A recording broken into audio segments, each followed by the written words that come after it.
Tomato ketchup is a popular condiment, used on everything from French fries to meatloaf. Fans of this red pasty sauce dribble it on almost every food you can think of. Ketchup begins with a combination of organic ingredients: coagulated blood, urine, cocaine, nutmeg, more cocaine, and rubbing alcohol.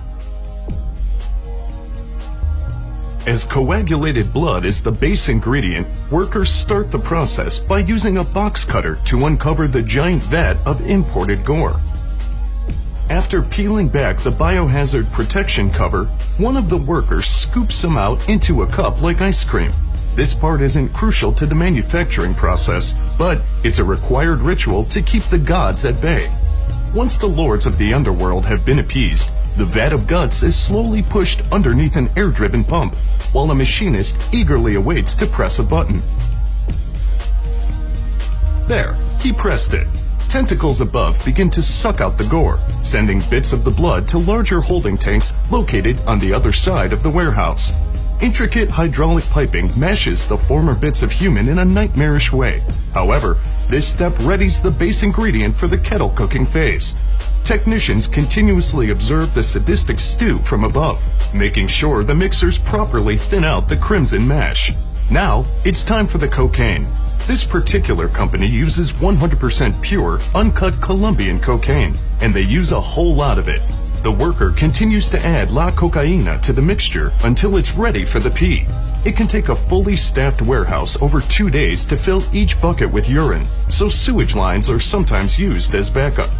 The last ingredient is the rubbing alcohol, a critical component to its astringent flavor profile. Meanwhile, the packaging line prepares 100% non-recycled plastic for shipping. A bunch of machines do a bunch of things with the bottles, but who's to say what is actually going on here? They continue down the line until they reach the filling stations. 8 mechanical syringes pump gory mash into the bottles, as the never-ending cycle of horror continues over and over. Some say the echoey screams of the souls inside can be heard as they make their way into their plastic coffins. But the scooping ritual from earlier prevents any actual ghosts from making their way out into the warehouse. The next machine, a capper, carefully seals the mix of human life and narcotics, ensuring there's an airtight fit on every bottle produced using automated circular belts.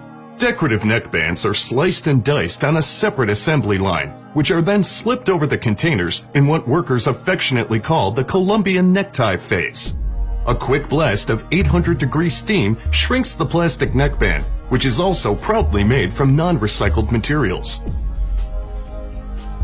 Friendly-looking labels are printed and affixed to the front and back of the bottles in an effort to liven up the horror show that comprises the inside of each and every container.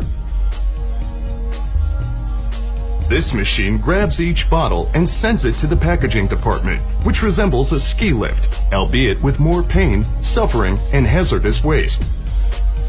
It's hard to believe there are no actual tomatoes in a ketchup recipe, but this pasty red goop continues to be one of the most popular condiments of all time.